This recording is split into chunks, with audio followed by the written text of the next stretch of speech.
ఎంకిపెళ్లి సుబ్బిచావుకు రావడం అంటే ఇదే.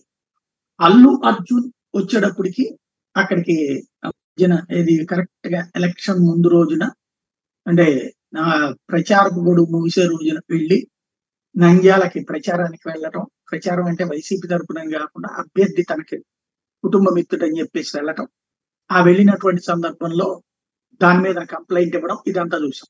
అయితే అందులో అల్లు అర్జున్ మీద కేసు నమోదవడం ఒక ఎత్తు అయితే, అందులో ఎస్పీకి వాళ్ళకి ఎన్నికల సంఘం సీరియస్ అయితే సంజయ్ నోటీస్ ఇవ్వడం ఒక ఎత్తు అయితే, ఇప్పుడు తాజాగా మరొక అడుగు ముందుకు పడింది. ఏంటంటే ఇందులో స్పెషల్ బ్రాంచ్ వాళ్ళకి ముందు రోజునే తెలిసినా సరే వాళ్ళు ఇంటిమేట్ చేయలేదు అంటూ డిఎస్పీ రవీందర్ రెడ్డి, సిఐ రాజారెడ్డి చెప్పినటువంటి నేపథ్యంలో నోటీసులకి సమాధానంగా దానికి కారణంగా స్పెషల్ బ్రాంచ్ కానిస్టేబుల్ స్వామి నాయక్, నాగరాజు బీఆర్కి పంపిస్తూ ఆదేశాలు ఇచ్చారు. అంటే అధికారుల మీద చర్యకి సిఫార్సు చేస్తే అధికారికి నోటీసులు ఇస్తే ఆ అధికారులు నోటీసులు అందుకుని మాకు స్పెషల్ బ్రాంచ్ వాళ్ళు ఎట్లాంటి సందేశం లేదు, సమాచారం లేదు, వాళ్ళు ఇవ్వకపోతే మాకు ఎట్లా తెలుస్తుందని చెప్పినటువంటి నేపథ్యంలో ఈ తాజా చర్యలు స్పెషల్ బ్రాంచ్ వాళ్ళ మీద పడింది ఈ పనంతా.